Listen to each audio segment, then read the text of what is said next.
52 people shot at least 10 people fatally, and that all happened within 72 hours. Superintendent Eddie Johnson saying most of it was gang related, and they say it's a very complicated issue with a lot of different causes to it. Now we're going to dive right into what this is with my man Tio Hardiman. He is with the Violence Interrupters, does a lot of work with the gangs here in Chicago. Thanks for joining us. Yeah, I'm glad to be here. Yeah, definitely. On a really somber note here too. So a lot of people wonder when they see the violence out here, why are kids joining gangs? Well, young people join gangs for a lot of reasons. You have a lot of peer pressure. You have guys that are living in a particular community. There's no real opportunities for young people, so they look to the gangs as a brotherhood, so to speak, as some type of loyalty to the young brothers out there. But there's no loyalty in the gangs. It's a big misperception. A lot of people are struggling out there, and everything is not gang-related in Chicago. You have a lot of interpersonal conflict. One of the biggest lies that's being told in Chicago right now is people can stop killings.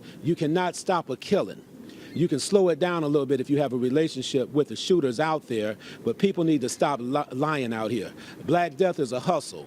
Every time somebody gets shot, somebody's writing a proposal somewhere talking about how they're going to reduce the killing.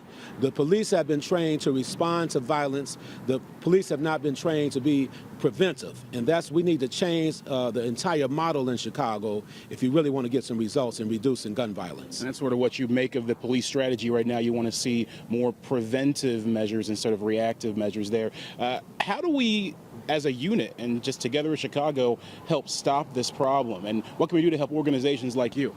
Well, it's all about having boots on the ground, people that have relationships with the would-be shooters out here in Chicago, so we can mediate conflicts on the front end. Violence Interrupters, so far this year, we have mediated about 30 conflicts that could have turned deadly.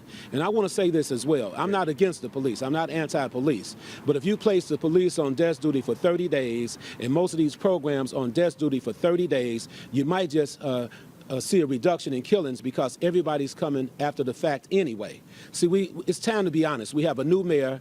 It's time for a new model. I have a restorative justice and violence interruption model that can get results. I have a proven track record when it comes down to reducing gun violence in Chicago. It's not just about Tio Hardiman. I work with about 20 or 30 other groups out here in Chicago. That's what it's about. It's time for a new model. Yeah.